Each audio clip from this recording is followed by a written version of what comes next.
असहजता पैदा होती है आदर्श से। मनुष्य पाखंडी हुआ, असहज हुआ, जटिल हुआ आदर्शों के कारण। लोग सिखा रहे हैं एक दूसरे को, माँ बाप सिखाते हैं बच्चों को ऐसे हो जाओगे, देखो तुम्हें बनना है बुद्ध जैसा, कि बनना है सिकंदर जैसा, कि बनना है ऐसा। कोई माँ बाप अपने बच्चों को नहीं कहते कि तुम्हें तुम ही बनना है। बचना बुद्धों से, बचना महावीरों से। वे हो गए, सुंदर थे, महिमापूर्ण थे, मगर उनसे अगर कोई एक बात सीखनी हो तो यही सीखना कि वे अपनी निजता में जिए, तुम भी अपनी निजता में जीना। आचरण मत करना, अनुकरण मत करना।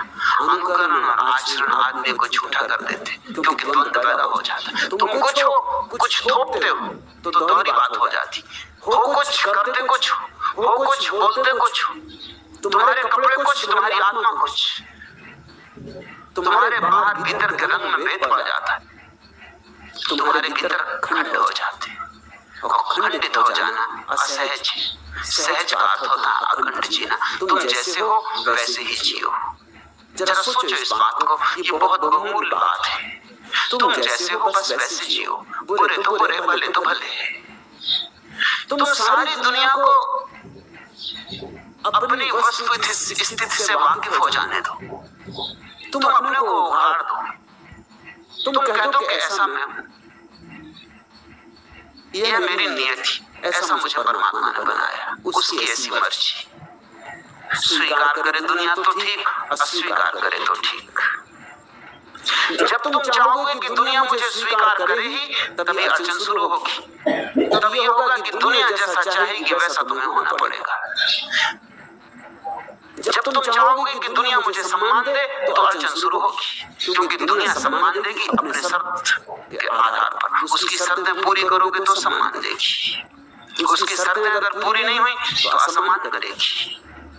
जिस आदमी ने कुछ होना चाहा वह भयग्रस्त हो जाएगा।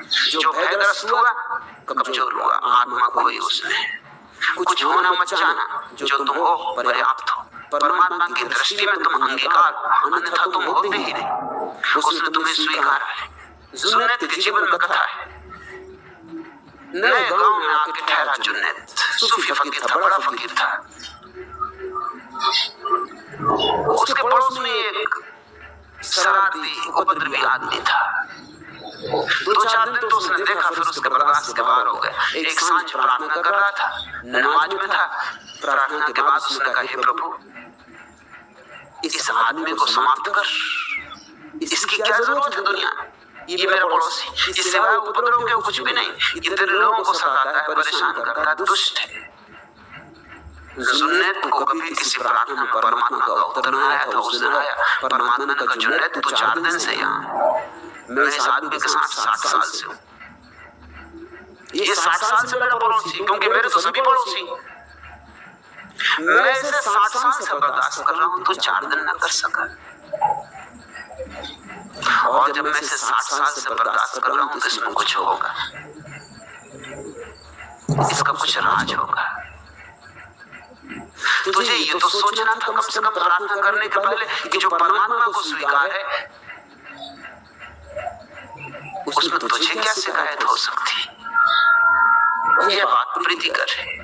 जुन्नत ने उस दिन से फिर किसी आदमी के सुधार की प्रार्थना भी नहीं की, क्योंकि जैसा परमात्मा की मर्जी, जैसा है ठीक है। हम कौन?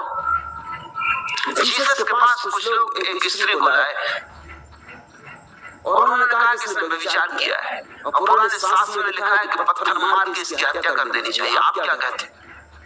जीसस नदी के किनारे बैठे थे। जीसस सोच में पड़े होंगे, पत्थर मार के हत्या कर देना, अगर इसकी आज्ञा दें तो हिंसा होगी।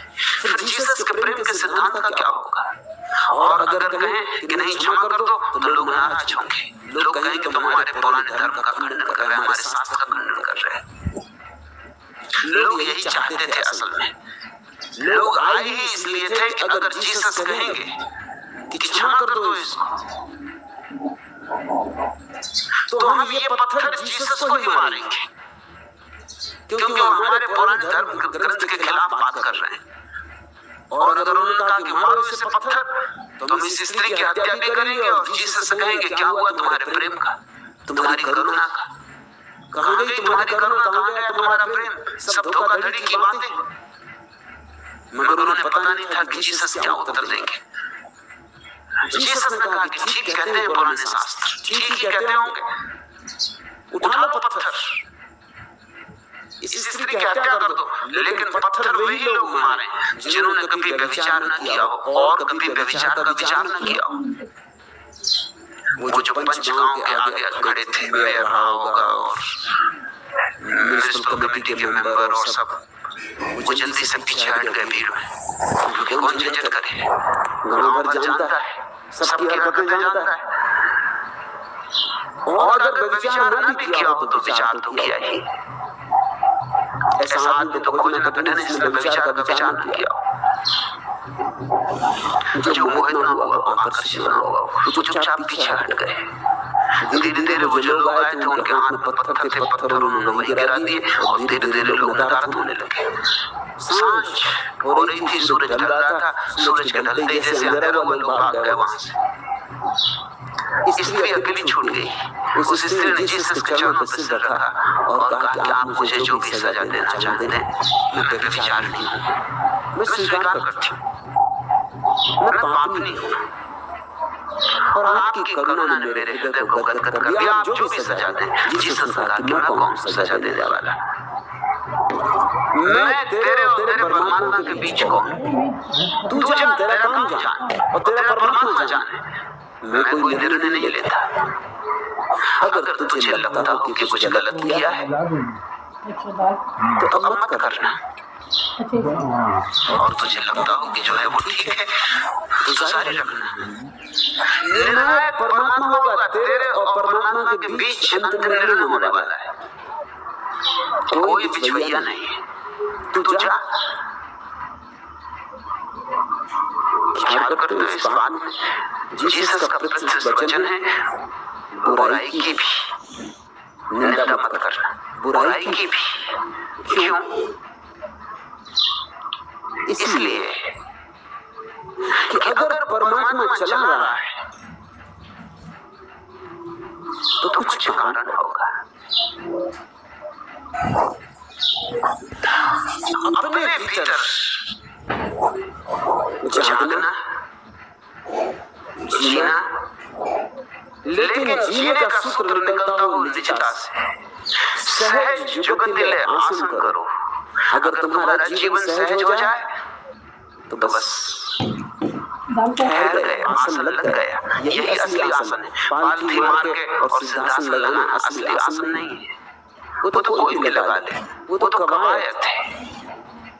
व्यायाम अच्छा है, करो तो शरीर के लिए स्वास्थ्य करे, लेकिन उससे कोई आत्मा नहीं मिल जाएगी। सहजता में, निजता में जो आसन लग जाता है तो आत्मा का अनुभव शुरू होता है।